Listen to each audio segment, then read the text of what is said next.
ಏನ್ ಮಾಡಿದ್ರು ನೀವೇನಕ್ಕಂತ ಯಾಕಂತ ಅವಳು ನೇಣು ಹಾಕೊಂಡ್ಬಿಟ್ಲು? ಬರೇ ಕಾಟ ಅಲ್ಲ, ಲೈಂಗಿಕ ಕಿರುಕುಳನು ಕೊಡ್ತಿದ್ರಿ. ತಾವು ಅದನ್ನ ಓದಿದ್ರೆ ನೋಡಿ, ನನ್ನನ್ನು ಪ್ರೀತಿಸುವಂತೆ, ನನ್ನ ಜೊತೆ ಬರುವಂತೆ, ನಾನು ಎಲ್ಲಿಗೆ ಕರೆಯುತ್ತೇನೆ ಅಲ್ಲಿಗೆ ನೀನು ಬರ್ಬೇಕು, ನಾನು ಹೇಳಿದಂತೆ ಕೇಳಬೇಕು ಇತ್ಯಾದಿಯಾಗಿ ನನ್ನ ಮಗಳಿಗೆ ಮಾನಸಿಕವಾಗಿ ಒತ್ತಡ ಹೇರಿದ ಕಾರಣ ಹಾಗೂ ಲೈಂಗಿಕ ಕಿರುಕುಳ ನೀಡಿದ ಕಾರಣದಿಂದ ನನ್ನ ಮಗಳು ಮಾನಸಿಕವಾಗಿ ನೊಂದಿದ್ದಳು. ಅಲ್ಲದೆ 2/2 ಮಧ್ಯಾಹ್ನ 3 ಗಂಟೆ ಸಮಯದಲ್ಲಿ ಹತ್ತಿರ ವಿಶ್ವನಾಥ್ರವರು ನನ್ನ ಮಗಳ ಹತ್ತಿರ ಮಾತನಾಡುತ್ತಿದ್ದನು. ಅದೇ ಸಮಯಕ್ಕೆ ನಾನು ಅಲ್ಲಿಗೆ ಬಂದಾಗ ಮಗಳಿಗೆ ನನ್ನ ಜೊತೆಯಲ್ಲಿ ಬರುವಂತೆ ಒತ್ತಡ ಹೇರುತ್ತಿದ್ದನು. ನಾನು ಬಂದ ತಕ್ಷಣ ವಿಶ್ವನಾಥ್ರವರು ಅಲ್ಲಿ ಹೋಗಿರುತ್ತಾರೆ. ನಂತರ ನನ್ನ ಮಗಳು ಸದರಿ ವಿಶ್ವನಾಥನ ಮನೆ ಹತ್ತಿರ ಬಂದು ಮಾನಸಿಕ ಹಿಂಸೆ ನೀಡುತ್ತಿದ್ದಾನೆಂದು ತಿಳಿಸಿದಳು. ನಾನು ನನ್ನ ಮಗಳಿಗೆ ಸಮಾಧಾನ ಮಾಡಿದ್ದೆ. ಆದರೆ 3/2 ಮಧ್ಯಾಹ್ನ 1 ಗಂಟೆ ಸಮಯದಲ್ಲಿ ನೇಣು ಬಿಗಿದುಕೊಂಡು ಇದನ್ನ I witness to the alleged. File your objections mister 6-4. Post mortem doctor ಮಾಡೋದೇ ಇಲ್ಲ ಅಲ್ಲ, ಡಾಕ್ಟರ್ ಮಾಡೋದೇ ಇಲ್ಲ, ಅವ್ನ ಯಾವನೋ ಒಬ್ಬನ ಇಟ್ಟಿರ್ತಾರೆ ಅದಕ್ಕೋಸ್ಕರ. ಅದೊಂದು ಕಾಲ ಇತ್ತು, ನಾವ್ ಹೇಳ್ತಿರೋದೊಂದೆಲ್ಲ ಕಾಲ ಇತ್ತು. ಈಗ ಬದಲಾವಣೆ ಆಗಿದೆ ಕಾಲ. ಈಗ ಹೆಣ್ಮಕ್ಳು ಫೊರೆನ್ಸಿಕ್ಸ್ ಮೆಡಿಸಿನ್ಸ್ಗೆ 2 ಕೋಟಿ 3 ಕೋಟಿ ಡೊನೇಷನ್ ಕೊಟ್ಟು ಸೇರ್ಕೋತಾ ಇದ್ದಾರೆ. ಟ್ಯಾಗ್ ಲೈನ್ ಏನು ಅಂದ್ರೆ, ಇಲ್ಲಿ ನಿಮ್ಮ ಹೆಣವನ್ನು ನೀಟಾಗಿ ಕೊಯ್ದು ನೀಟಾಗಿ ಪ್ಯಾಕ್ ಮಾಡಿ ಕೊಡಲಾಗುವುದು ಅಂತ. ಅಂದ್ರೆ ಫೊರೆನ್ಸಿಕ್ ಸೈನ್ಸ್ ಹಸ್ ಇನ್ಕ್ರೀಸ್ಡ್ ಇಟ್ಸ್. ಮೊದ್ಲೊಂದ್ ಕಾಲ ಇತ್ತು ನೀವ್ ಹೇಳ್ದಂಗೆ, ಈಗ ಅದೆಲ್ಲ ಇರಲ್ಲ. ಈಗೆಲ್ಲ ಏನ್ ಮಾಡ್ತಾರೆ ಅಂತಂದ್ರೆ ಫಾರ್ಮಾಲ್ಡಿಹೈಡ್ ಅಂತ ಒಂದ್ ಬರುತ್ತೆ. ಆ ಫಾರ್ಮಾಲ್ಡಿಹೈಡ್ ನ ಸಿಂಪಡಿಸ್ತಾರೆ ಡೆಡ್ ಬಾಡಿಗೆ.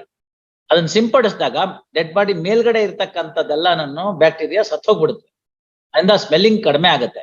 ಮತ್ತೆ ಎಕ್ಸಾಸ್ಟ್ ಫ್ಯಾನ್ಸು ಮತ್ತೆ ಸಕ್ಕರ್ಸ್ ಹಾಕಿರ್ತಾರೆ, ಅಷ್ಟೆಲ್ಲ ಗಲೀಜ್ ಆಗೋದಿಲ್ಲ, ಬಹಳ ನೀಟಾಗಿ ಆಗುತ್ತೆ ಇದೆಲ್ಲ. ಏನೋ ಪೋಸ್ಟ್ ಮಾರ್ಟಮ್ ಎಲ್ಲ ಬಿಗಿನಿಂಗ್ ನಲ್ಲಿ 1 ದಿನ 2 ದಿನ ಕಷ್ಟ ಆಗುತ್ತೆ. ಅದು ಆ ವಾಸನೆ ತಕೊಂಡು ಅದನ್ನೆಲ್ಲ ಕೆಲಸ ಮಾಡೋದಕ್ಕೆ ಮಾಸ್ಕು ಗಿಸ್ಕು ಎಲ್ಲ ಹಾಕೊಂಡಿರ್ತಾರೆ. ಎಷ್ಟೇ ನೀವು ಮಾಡಿದ್ರು ಕೂಡ ವಾಸನೆ ಬಂದೇ ಬರುತ್ತೆ. I have attended the post mortem, therefore I know it. ಆ ವಾಸನೆಗೆ ಮತ್ತೆ ಮನುಷ್ಯನಲ್ಲಿ ಇರ್ತಕ್ಕಂಥ ಒಂದು ಭಾವನೆ ಇರುತ್ತೆ. ಕುಯ್ಯೋದು ಅಂತಂದ್ರೆ ಅಹಿಂಸೆ ಅಂತ. ಆದ್ರೆ ಅಲ್ಲಿ ಹಾಕಿದ್ದಾರೆ ನೋಡಿ, ವಿಕ್ಟೋರಿಯಾ ಆಸ್ಪತ್ರೆನಲ್ಲಿ ಪೇನ್ಲೆಸ್ ಸರ್ಜರಿ ಅಂತ ಹಾಕಿದ್ದಾರೆ. What is A post mortem ಅಂದ್ರೆ ಇಟ್ಸ್ ಎ ಪೇನ್ಲೆಸ್ ಸರ್ಜರಿ ಅಂತ. But it is of A great use for the ಈ ನಮ್ಮ ಅಪ್ರಿಸಿಯೇಷನ್ ಆಫ್ ಎವಿಡೆನ್ಸ್ಗೆ ತುಂಬಾ ಅನುಕೂಲಗಳಾಗುತ್ತೆ. ಒಂದ್ಸತಿ ಯಾವಾಗ್ಲಾರು ಬಂದಾಗ ಇದೆಲ್ಲ ಜ್ಯೂರಿಸ್ಟಿಕ್ಷನ್ ಮುಗ್ಬಿಡ್ಲಿ, ಪ್ಯೂರ್ ಸಿವಿಲ್ ಇದ್ದಾಗ ಕರೀರಿ, will have A medical jurisprudence. ಹೇಳಿದೀನಿ, ತುಂಬಾ ಕೇಳ್ತಾ ಇದ್ದಾರೆ. ಅಡ್ವೊಕೇಟ್ ಅಕಾಡೆಮಿನಿಂದನೋ ಬಾರ್ ಅಸೋಸಿಯೇಷನ್ ಇಲ್ಲ ನಮ್ಮ ಶಂಕರಪ್ಪನವ್ರದ್ದು ಆಲ್ ಇಂಡಿಯಾ ಲಾಯರ್ಸ್ ಯೂನಿಯನ್ ಅಂತಿದೆ ನೋಡಿ, ಅದ್ರೊಳಗಡೆಗೂ ಯಾವ್ದೆಲ್ಲಾರು ಒಂದ್ರೊಳಗಡೆಗೆ ಬಂದು ವಿತ್ ಸ್ಲೈಡ್ಸ್ ಎಲ್ಲ ಯಾವ್ದು ಏನಾಗಿರುತ್ತೆ ಅಂತ ಕ್ಲೀನ್ ಆಗಿ 1.5 ತಾಸು 2 ತಾಸು ಹೇಳೋಣ. ಏನ್ ಕಷ್ಟ ಇಲ್ಲ. ತಿಳಿದಂತ 4 ನಾಲೆಡ್ಜ್ನ ತಿಳಿದಂತ ಅಲ್ಪ ಸ್ವಲ್ಪನ ಹಂಚ್ಕೊಳ್ಳೋದ್ರಲ್ಲಿ ಏನ್ ತಪ್ಪಿಲ್ಲ. ಅದನ್ನ ಕಾನೂನು ದೃಷ್ಟಿಯಿಂದ ಹೆಂಗ್ ಅಪ್ರಿಶಿಯೇಟ್ ಮಾಡ್ಬೇಕು, ಟ್ರಯಲ್ ಸಂದರ್ಭದಲ್ಲಿ ಹೆಂಗ್ ಅಪ್ರಿಶಿಯೇಟ್ ಮಾಡ್ಬೇಕು, ಅದೇ ಎವಿಡೆನ್ಸ್ ನ ಅಪಲೇಟ್ ಸ್ಟೇಜ್ ಅಲ್ಲಿ ಹೇಗೆ ಅಪ್ರಿಶಿಯೇಟ್ ಆಗುತ್ತೆ ಅಂತದೆಲ್ಲ ಹೇಳೋದಿರುತ್ತೆ.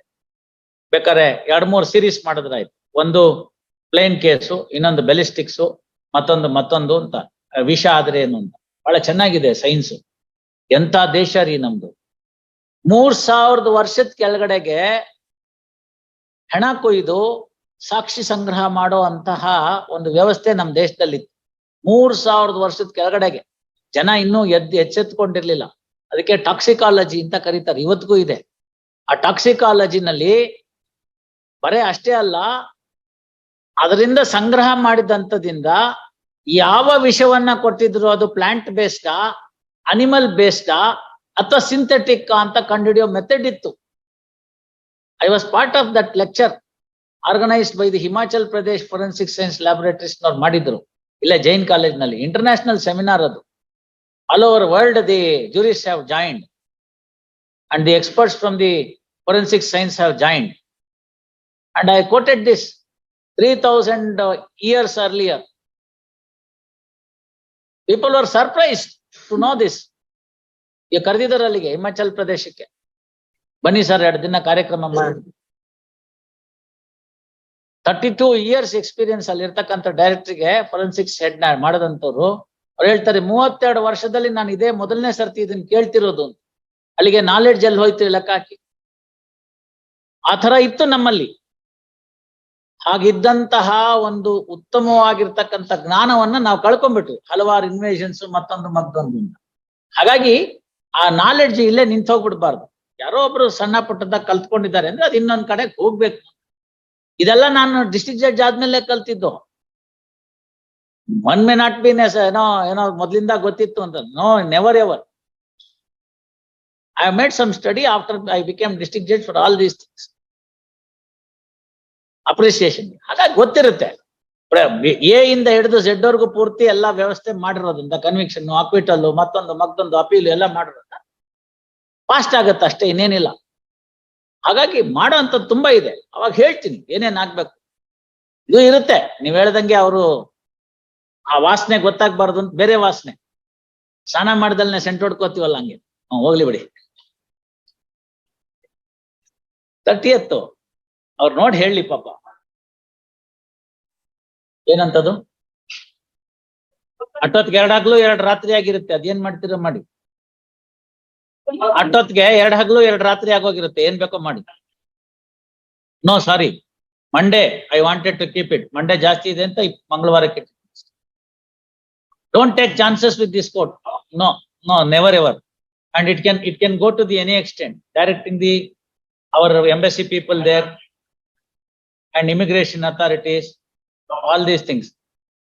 How can there be a passport and visa entry when there is a lookout notice? What the intelligence people did, how you have been able to fly from Bangalore to USA. And if these are all now brought to the notice, for all time to come you will lose your visa and passport. Please understand all that. Ask him to come immediately. Ask him to come immediately and surrender before the police. Anyway, there is an order in your favor. You will be released on bail. Do whatever there afterwards you want as per law. That's all. You should come. ಮಂಗಳವಾರನೇ ಇದೆ. Next date ಯಾವ್ದಿದೆ ಇದು ticket ಮಾಡಿಸ್ಕೊಳ್ಳಿ, ಬನ್ನಿ, police ಮುಂದೆ ಸೇರ್ಕೊಳ್ಳಿ, ಈ petition ವಜಾ ಮಾಡ್ತೀವಿ.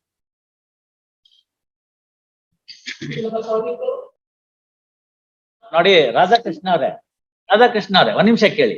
ತಾವು ಹಿರಿಯರಿದ್ದೀರಿ, ಅನುಭವಿಸ್ತಿದ್ದೀರಿ. Trial court ನಲ್ಲೂ ಕೆಲವು ಪ್ರಕರಣಗಳು ನಡೆಸಿ ತಮ್ಗೆ ಅನುಭವ ಇದೆ. ಬೇಕಾದಷ್ಟು ಪ್ರಕರಣ ತಾವು ನಡೆಸಿದಿರಿ. ಅವ್ನ್ ಕೇಳದಲ್ಲೇ ನಾವ್ ಇಪಿ ಆಗ್ತಾ ಇರ್ತೀವಿ, ನೋಡ್ತೀವಿ. ಅವ್ನ್ ಬನ್ನ ಅಲ್ಲೆಲ್ಲಾರು ಅಂತ ಇಪಿ ರೆಡಿ ಇಟ್ಕೊಂಡಿರೋದು ಅವ್ನ್ ಬರ್ದಲ್ನೇ ಇದ್ದಾಗ. ಏನೋ ಅವ್ರ ಅಜ್ಜಿ ಸತ್ರು, ಅವ್ರ ತಾತ ಸತ್ರು, ಇನ್ನೇನ ಆಯ್ತು, ಸತ್ತವ್ರನ್ನೇ 4 ಸತಿ ಸಾಯಿಸಿ ಎಲ್ಲ ಇಪಿ ಹಾಕಿರ್ತೀವಿ.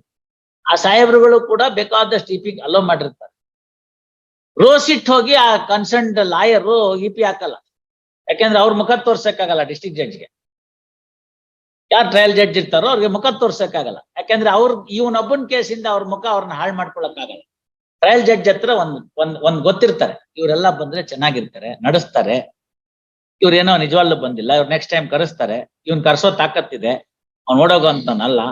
ಒಂದ್ ವೇಳೆ ಹಂಗಾದ್ರೆ ಇವ್ರು ರಿಟೈರ್ ಆಗ್ತಾರೆ. ಇವೆಲ್ಲ ಒಂದು ಬಿಗಿನಿಂಗ್ ಆಫ್ ಫಸ್ಟ್ ಹಿಯರಿಂಗ್ ನಲ್ಲೇನೆ ಇದನ್ನ ಮಾಡ್ಬಿಟ್ಟಿದ್ರೆ ಜಡ್ಜು ಒಪ್ಕೋಬಹುದು. ಇದು ಹಂಗಾಗಿರಲ್ಲ. 3-4 ಸತಿ ಕೊಟ್ಟಿರ್ತಾರೆ ಟೈಮ್ ಎಲ್ಲ. ಅದೆಲ್ಲ ಕೊಟ್ಟು ಅದೆಲ್ಲ ಆಗಿ ಸುಸ್ತಾಗಿ, ಸಾಹೇಬ್ರೆ ನಮ್ ಕೈನಲ್ಲಿ ಏನು ಮಾಡಕ್ಕಾಗಲ್ಲ, ಒಂದ್ NBW ಮಾಡ್ಬಿಡಿ ಅಂತ ನೀವೇ ಅಂದು ಅಷ್ಟೊತ್ತಿಗೆ ನೋಡ್ಕೊಂಬನ್ನಿ. ನಾನ್ ನೋಡೋಣ, ಏನಾರು ಒಂದ್ ಮಾಡೋಣ ಅಂತ ಹೇಳಿದ್ದೀನಲ್ಲ. ನೋಡ್ಕೊಂಬನ್ನಿ, ನೀವ್ ಎಷ್ಟ್ ಕಟ್ತೀರಾ ಅಂತ ಹೇಳಿ. ಬೇಕಾದ್ರೆ ಒಂದ್ 25 ಇನ್ಸ್ಟಾಲ್ಮೆಂಟ್ ಕೊಡೋಣ. ಅಮೌಂಟ್ ಕಡಿಮೆ ಮಾಡೋದಿಲ್ಲ, ಇನ್ಸ್ಟಾಲ್ಮೆಂಟ್ ಬೇಕಾದ್ರೆ ಜಾಸ್ತಿ ಮಾಡಿ. ನೀವ್ ಹೇಳಿದಿರಿ ಅವ್ರ ಪರಿಸ್ಥಿತಿ ಏನು ಅಂತ, ಅದನ್ನ ಗಮನಕ್ಕೆ ತೆಗೆದುಕೊಳ್ಳಿ. All right will see. I am not a Shylock. Okay, ಅಷ್ಟ್ರ ಮಟ್ಟಿಗಿರುತ್ತೆ.